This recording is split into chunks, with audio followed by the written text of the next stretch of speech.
Bonsoir à tous, ravi de vous retrouver pour cette première édition complète de la soirée sur Al-Oula, retardée pour la retransmission en direct du match de demi-finale de la Coupe du Trône qui a opposé le Raja au Wydad de Fès. Match remporté par le Wydad qui, après l'épreuve des tirs au but.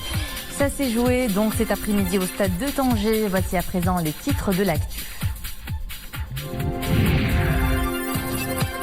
À Fès, les oulamas du continent en conclave pour la deuxième session ordinaire du Haut Conseil de la Fondation Mohamed VI des oulamas africains. En ouverture des travaux, un message de remerciement et de gratitude à Amir al-Mu'minin suite au lancement hier des causeries de la radio Mohamed VI du Saint-Coran. À l'Ayoun, un événement d'envergure, le 3e forum d'affaires France-Maroc, nouvelle étape dans le repositionnement économique de la ville et la recherche d'opportunités d'investissement dans ce hub vers l'Afrique. La mémoire de la philanthrope américaine Patty Birch, honorée à Dar el-Bacha, musée des Confluences à Marrakech. Une exposition qui donne à voir près de 200 objets issus de la collection d'une citoyenne du monde jusqu'à son décès en 2007. Avant de développer ces titres, Sa Majesté le roi Mohamed VI a adressé un message de condoléances et de compassion au président égyptien Abdel Fattah Sisi suite à l'attentat terroriste contre un bus transportant des Coptes dans la province de Minya. Sa Majesté le roi affirme avoir appris avec une grande affliction et une profonde indignation la triste nouvelle de l'attaque terroriste odieuse contre un bus de Coptes dans cette province, faisant plusieurs victimes.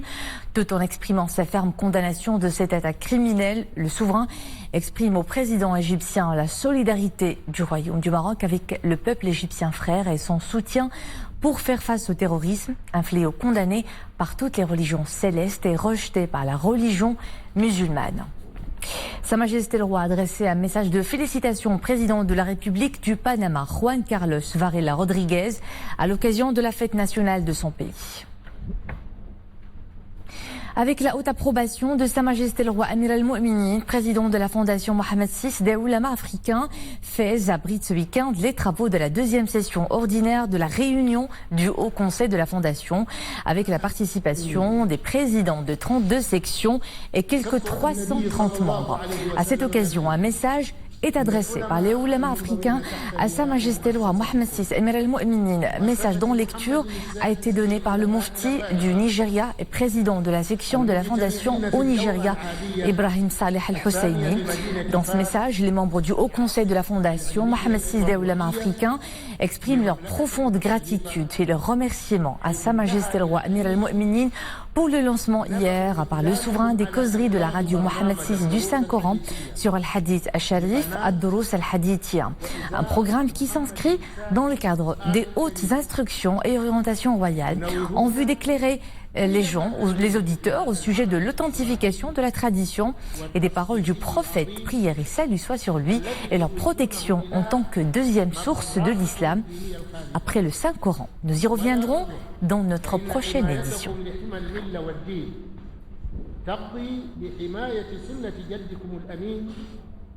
À Fès donc, les travaux de la deuxième session ordinaire de la réunion du Haut Conseil de la Fondation Mohamed VI des oulamas africains prennent place.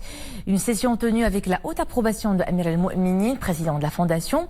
Au programme ce week-end, l'examen d'une série de projets et d'activités au titre de l'année 2019 au niveau des commissions scientifiques et culturelles. Il s'agit aussi de revitaliser le patrimoine islamique africain et de renforcer la coopération et les partenariats. Mohamed Etlishkar.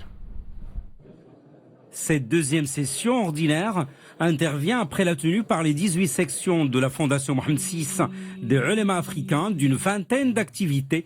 Une session qui se tient au lendemain du lancement par Sa Majesté le roi Mohamed VI, Amir al-Mu'minin, des causeries de la radio Mohamed VI du Saint-Coran sur Al-Hadith al-Sharif, Ad-Durus al-Hadithia. Maintenant, ce qui nous a fait plaisir, c'est par rapport à ce que le roi Sa Majesté le roi Mohamed VI a pris comme initiative par rapport à la sauvegarde des hadiths du prophète Mohammed sallallahu alayhi wa sallam. Je pense que l'islam a besoin de ça parce que à travers cette initiative de Sa Majesté le roi Mohamed VI, les hadiths vont être sauvegardés et ceux qui ne connaissent pas les hadiths authentiques, ça va être connu et les hadiths qui ne sont pas authentiques vont être connus.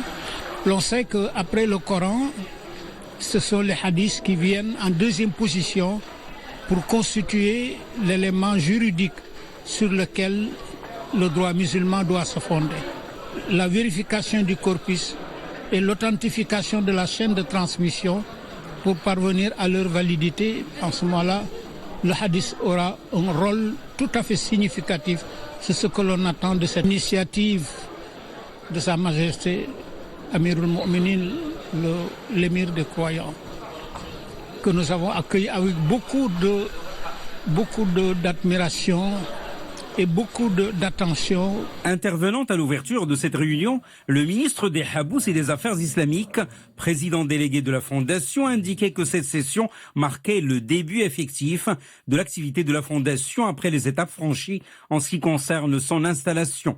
Et il a appelé à saisir cette occasion pour élaborer des plans d'action pour l'année prochaine, ainsi que des projets à réaliser selon une approche scientifique et prospective basée sur les nobles objectifs de la Fondation pour la diffusion des vraies valeurs de l'islam en Afrique, à l'initiative de Sa Majesté le roi Mohammed VI, Amirul Mu'minin. C'est une initiative qui a été tellement salutaire pour l'Afrique parce que réunit tous les pays africains, 32 pays africains qui vont parler le même langage, ils ont la même vision et ils croient à la même chose. Et là, c'est quelque chose d'extraordinaire que Sa Majesté, le roi Mohammed VI, a pu par rapport à cette fondation. Donc nous, les Africains, nous, les Ivoiriens, on ne peut que remercier Sa Majesté, le roi Mohammed VI, par rapport à cette initiative et par rapport à tout ce qu'il a pris comme initiative concernant l'islam et concernant l'évolution de l'islam. Cette session, tenue avec la haute approbation de Sa Majesté le roi Mohammed VI, Amirul Mu'minin, président de la Fondation Mohammed VI des Ulémas africains, examinera plusieurs projets et activités programmés au titre de l'année 2019 au niveau de la Commission des activités scientifiques et culturelles, la Commission des études de la Charia, la Commission chargée de la revitalisation du patrimoine islamique africain et enfin la Commission de la communication, de la coopération et du partenariat. Sa Majesté le roi Mohammed VI, président de la Fondation Mohammed V pour la solidarité, a donné ses hautes directives afin que les actions d'assistance humanitaire s'organisent dans les régions touchées par la vague de froid survenue au mois d'octobre. Un communiqué de la Fondation précise qu'une première phase d'intervention est programmée dans la région de Midelt à partir d'aujourd'hui. À cet effet, la Fondation a déployé une campagne médicale dans la localité de Boumia, faisant savoir que celle-ci vise à favoriser un plus grand accès aux populations démunies de la région aux soins de santé à travers des prestations de traitement et de dépistage multidisciplinaires. Ces prestations couvriront la médecine générale, la médecine interne, la pédiatrie, la santé de la mère, le dentaire, l'ophtalmologie, la biologie, la radiologie et le dépistage de l'handicap physique en vue de la confection de l'appareillage adapté. L'opération servira également à sensibiliser et à prévenir contre les complications liées au froid, notamment les maladies chroniques, les maladies respiratoires, le rhumatisme et autres.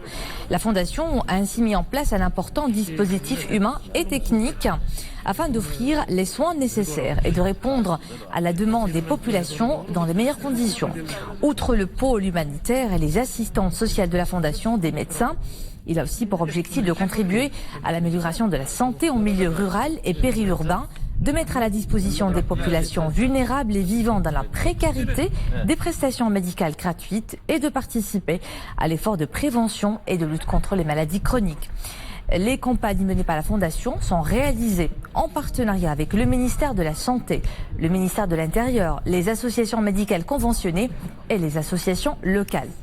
De 2003 à 2018, un total de 894 campagnes ont été menées, bénéficiant à plus d'1 066 000 personnes.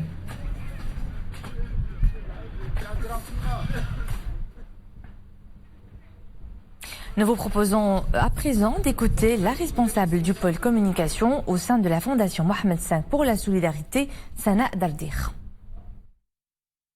Nous nous trouvons aujourd'hui dans la localité rurale de Boumia, où la Fondation a déployé une opération humanitaire à titre de prévention et de sensibilisation face justement aux complications qui pourraient survenir par rapport aux conditions climatiques actuelles, tout en offrant évidemment une offre de prestations multidisciplinaires donc aux populations de la localité de Bouarafa, mais également des régions avoisinantes. Le dispositif anti-froid se déploie donc dans les zones les plus impactées par la chute des températures à l'approche de l'hiver.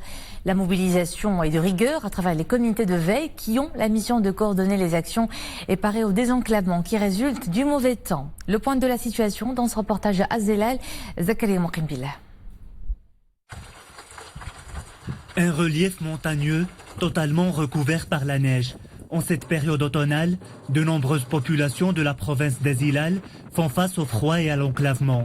Afin d'atténuer les effets de la vague de froid, les déneigeux sont à pied d'œuvre sur les axes routiers pour leur réouverture à la circulation.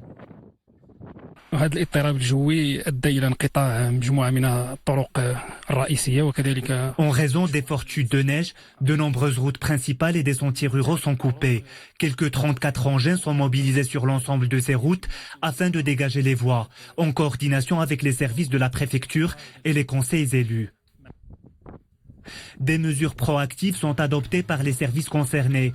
Le comité de veille et de suivi de la province se mobilise. Objectif, évaluer les besoins logistiques et définir les actions envisagées sur différents niveaux. Nous avons mis en place un programme pour désenclaver les populations. 57 déneigeuses sont mises à contribution par le ministère de l'Équipement, la région Beni Mellal Khnifra et le conseil provincial d'Azilal, ainsi qu'un ensemble de communes. Les services médicaux incluent des consultations assurées par des médecins généralistes, la distribution de médicaments aux bénéficiaires et des campagnes de sensibilisation et d'identification des femmes enceintes et des personnes souffrant de maladies chroniques. Le plan d'action prévoit également l'aménagement de centres d'accueil et la mobilisation des moyens logistiques et humains dans le but de désenclaver les zones difficiles d'accès et d'offrir une assistance aux habitants.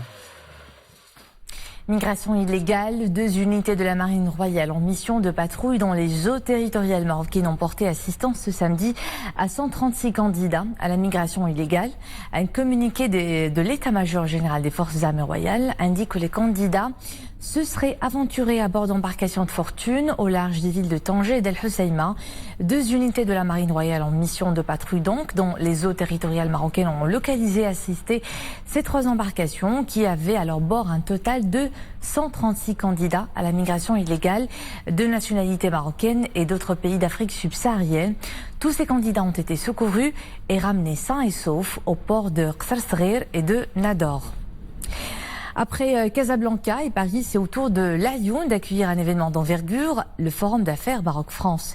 Les opérateurs économiques de tous bords s'y retrouvent pour réfléchir sur les opportunités qu'offre la région l'Aïoun Saqiya al-Hamra en termes d'affaires et d'investissement comme point d'entrée et hub vers l'Afrique. C'est un sujet de nos envoyés spéciaux sur place, Houdam Sahel, Abdelrahim Filoul, sur un commentaire de Nesrine Hamdaoui. L'Aïoun Saqiya al-Hamra, une région qui promet un bel avenir, avec ses potentialités naturelles et humaines, et avec le lancement de toute une dynamique de développement socio-économique. La région se prête à la conclusion de partenariats commerciaux et d'investissements susceptibles de créer des offres d'emploi pour les jeunes Sahraouis. Le Forum d'affaires Maroc-France est un cadre qui aiguiserait l'appétit d'investissement dans cette région du Sahara marocain chez les acteurs économiques des 2 pays. Ma venue essentielle ici à l'Aïoun, c'est de développer mon réseau et éventuellement travailler dans mon pays d'origine pour faire des bonnes choses dans le domaine de l'ingénierie du bâtiment. Et mon but essentiel, c'est de décrocher des projets dans mon pays, éventuellement créer une agence pour créer de l'emploi, pour former les jeunes dans du concret. Nous travaillons sur un programme harmonieux dont la force réside dans la promotion de la formation supérieure de l'élément humain afin de créer des opportunités d'emploi aux jeunes. L'idée est qu'ils puissent être bien outillés pour entrer de plein pied dans le marché du travail. On a, je crois, 200 participants qui arrivent de France et du Maroc Le but, c'est de promouvoir les investissements français sur la région de l'Aïoun. Et on est très heureux de le faire à l'Aïoun parce que pour moi, c'est quelque chose qui représente le développement des provinces du Sud. On est là, on est dans toutes les régions du Maroc presque. Donc, voilà, vers l'Afrique et on sera sur Dakhla l'année prochaine. Mais on va continuer à faire les forums ici aussi. L'ouverture des travaux du Forum d'affaires Maroc-France a été marquée par la présentation du plan de développement régional de l'Aïoun Sarkia al-Hamra. Un plan qui trace les contours des différents projets de développement structurants, créateurs de richesse et de prospérité durable au niveau de cette région des provinces du Sud.